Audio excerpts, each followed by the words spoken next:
अस्सलाम वालेकुम दोस्तों, मैं हूं मौज़म फ़खर। दोस्तों, इस्टेब्लिशमेंट माइनस इमरान सेटअप पर बात करने पर आमादा हो गई। ये आज की एक बड़ी अहम डेवलपमेंट है जो मैं आपके साथ शेयर कर रहा हूं। आपको याद होगा कि 2 दिन पहले पीडीएम का सरबराह इजलास इधर लाहौर में रायविंड में नवाज शरीफ साहब की रिहाइशगाह पर हुआ, जिसके बारे में मैंने आपको बताया था कि इस्टेब्लिशमेंट से मुज़ाकरात के लिए एक आला इख्तियाराती यानी कि एक 6 रुकनी कमेटी गैर रस्मी तौर पर कायम की गई है, जिसके अंदर नवाज शरीफ साहब, शहबाज शरीफ साहब, मरीम नवाज़ साहिबा, आसिफ ज़रदारी साहब, बिलावल साहब और मौलाना फजलुर रहमान, ये लोग शामिल थे। और आपको मैंने ये भी बताया था कि अब इस्टेब्लिशमेंट से जो भी मुज़ाकरात होंगे वो यही लोग करेंगे। अब ये हुआ है, डेवलपमेंट ये हुई है कि नवाज शरीफ साहब से रब्ता किया गया है इस्टेब्लिशमेंट की जानिब से, और उनको भी वही यकीन दहानियाँ कराई गई हैं और वही पैगाम दिया गया है जो आसिफ अली ज़रदारी साहब को मोहतरमा बेनज़ीर भुट्टो की बरसी से पहले दिया गया था। और अगर आपको याद हो तो मोहतरमा बेनज़ीर भुट्टो की बरसी के मौके पर आसिफ अली ज़रदारी साहब ने जब ख़िताब किया था तो उन्होंने एक जुमला जो बड़ा मानी खेज़ है, जिसका बार बार तज़किरा भी हुआ है, वो उन्होंने कहा था। उन्होंने कहा था कि मैंने मुशर्रफ को भी ईवान सदारत से निकाला था और अब मैं इस सिलेक्टेड को भी प्राइम मिनिस्टर के ओहदे से हटाऊँगा, और लेकिन तरीक़ाकार मेरा अपना होगा। इससे बहुत ज़्यादा लोगों ने इस पर बातचीत हुई, और इस ख़िताब से पहले आसिफ ज़रदारी साहब ने नवाज शरीफ साहब से भी रब्ता किया था और उनको ये बताया था कि अब हम मौजूदा जो हमारी तहरीक है इसके हवाले से जो हमने बयानिया इस्टेब्लिश किया था, वो बयानिया जो है वो तो अपना ताकत के एतबार से अपनी जगह पर है, लेकिन अगर हम सियासी तौर पर देखें तो हम एक बंद गली में जाते जा रहे हैं, क्योंकि हमने मुज़ाकरात ना करने के हवाले से जो एक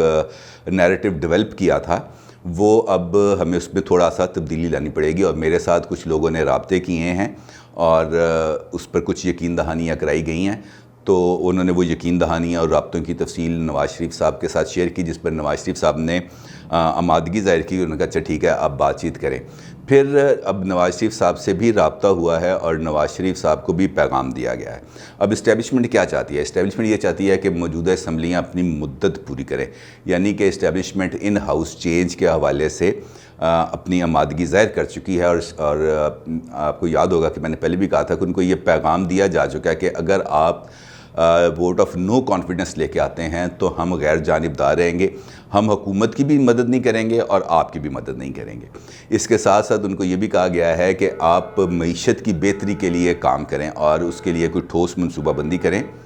और इस सिलसिले में अगर कोई 10 साल कोई मनसूबा बन सकता है तो वो बहुत अहम है, और सियासी अमल के अंदर इस पूरे ड्यूरेशन के अंदर हम गैर जानिबदार रहेंगे। नवाज शरीफ साहब से भी रब्ते के अंदर ये तमाम तजावीज़ उन तक पहुँचाई गई हैं और नवाज शरीफ साहब ने अपना मौक़िफ़ उनको आगाह किया है। और लेकिन इसके साथ साथ नवाज शरीफ साहब ने उनसे कुछ ज़मानतें भी तलब की हैं। उनका ये मौक़िफ़ था कि आप की बातें अपनी जगह पर दुरुस्त हैं, हम उसको तस्लीम भी करते हैं, लेकिन इस बात की क्या गारंटी है कि जब हम इस अमल में जाएंगे तो आप गैर जानिबदार रहेंगे और हुकूमत की मदद के लिए सामने नहीं आएंगे या दरपर्दा उनकी मदद नहीं करेंगे? तरीक़े अदम एतमाद के हवाले से अगर मैं बात करूँ तो इसका मतलब ये है कि अब ज़ामनों के हवाले से बातचीत हो रही है, और वो जो जिसके लिए अब मुमकिना तौर पर वो जो अगली बातचीत होगी वो ज़ामनों के मौजूदगी में होगी। और नवाज शरीफ साहब बातचीत के लिए या तो लंदन से बाहर भी जा सकते हैं या लंदन में भी हो सकती है। ज़्यादातर इम्कानात यही हैं कि अब नवाज शरीफ साहब सऊदी अरब जाएंगे उम्रे की अदायगी के लिए, और वहाँ पर मुमकिना तौर पर अगली कोई बातचीत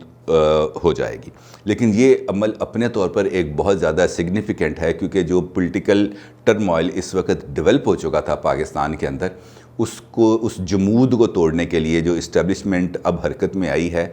तो इससे ये साबित होता है कि अब बातचीत किसी न किसी तरफ लगेगी। आपको याद होगा कि कल के वीलॉग के अंदर मैंने ये बताया था कि इमरान खान हुकूमत को 3 माह की मुद्दत मिल गई है, यानी कि पीडीएम ने अपनी एहतजाजी तहरीक को सेनेट इलेक्शन के बाद तक मौखर कर दिया। अब लॉन्ग मार्च भी सेनेट इलेक्शंस के बाद ही होगा। तो अगर हम इस पर्सपेक्टिव को देखें तो ये बात बड़ी क्लैरिटी के साथ हमारे सामने आ जाती है कि ये जो 3 माह की मुद्दत है ये अपोजिशन को अपनी सफ़ बंदी के लिए और जो हुकूमत के इत्तेहादी हैं जो उससे नाराज़ हैं उनके साथ रब्ते करने में और उनको नए पॉलिटिकल सेटअप में इंगेज करने के लिए भी इस्तेमाल की जा सकती है। तो इससे एक तो अपोजिशन की ताकत में भी इजाफ़ा होगा, उसके फैलाव में इजाफ़ा होगा, اور جو پولیٹیکل سپیس وہ حاصل کرنا چاہتی ہے اس وقت گورنمنٹ کی، وہ اس کو بھی حاصل کر پائے گی۔ تو اگر اب ہم دیکھیں تمام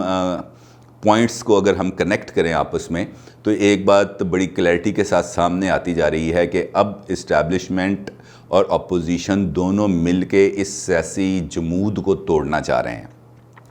اور اگر آپ کو یاد ہو تو جب یہ پی ڈی ایم کا جو بھی 2 دن پہلے سربراہی اجلاس ہوا تھا، اس میں جب مولانا فضل الرحمان نے کچھ سخت باتیں کی تھیں اسٹیبلشمنٹ کے حوالے سے، تو اس پر بھی ان کو بعد میں اس بارے میں یہ پیغام دیا گیا تھا پی ڈی ایم کی ایک اور جماعت کی جانب سے کہ جناب ہمیں آپ جو ہے نا اس معاملے میں کو ابھی اس طریقے سے مت اچھالیں کہ ہمارے لیے بات چیت کے اندر کوئی پرابلم کریٹ ہو۔ تو جس کے بعد یہ کہا گیا جا رہا ہے کہ اب وہ ایک ایسی شدت نہیں آئے گی۔ اگر آپ دیکھیں تو نواز شریف صاحب اور مریم نواز صاحبہ کے بھی جو ٹویٹس اس حوالے سے آتے تھے، اس کے اندر بھی اب لب و لہجے کے اندر وہ تیزی نہیں ہے جو پہلے موجود تھی۔ تو اس کا مطلب یہ ہے کہ اب معاملات اگلے 3 ماہ کے اندر جو نئی سیاسی صف بندی ہونے جا رہی ہے، وہ اس میں اب تیزی آئے گی، اور جنوری کے اندر اس میں جنوری کے اینڈ تک یا فیبروری کے شروع میں یہ معاملہ کسی طرف ہمیں فیصلہ کن طور پر لگتا ہوا نظر آئے گا، اور جو پولیٹیکل قوتیں ہیں وہ بھی اپنا کام کریں گی۔ دوسری جانب حکومت وہی اپنے اسی موقف پر قائم رہے گی کہ ہم نے احتساب بھی کرنا ہے اور ان سے اپنا پیسہ بھی وصول کرنا ہے، تاکہ وہ ایک ان کا جو پولیٹیکل نیریٹو ہے وہ بھی برقرار رہے۔ تو دوستو، جو سچویشن اس وقت ہمارے سامنے آ رہی ہے، اس سچویشن کے اندر یہ بات بالکل واضح ہے کہ اب عمران خان کے حوالے سے اسٹیبلشمنٹ کے اندر وہ نرم گوشہ اس حد تک موجود نہیں ہے جو پہلے ہمیں دیکھنے کو ملا تھا، اور تھوڑا سا اس کے اندر فرق آیا ہے۔ تو اپنی رائے کا ضرور اظہار کیجیے گا۔ آپ کا بہت شکریہ۔ اللہ حافظ۔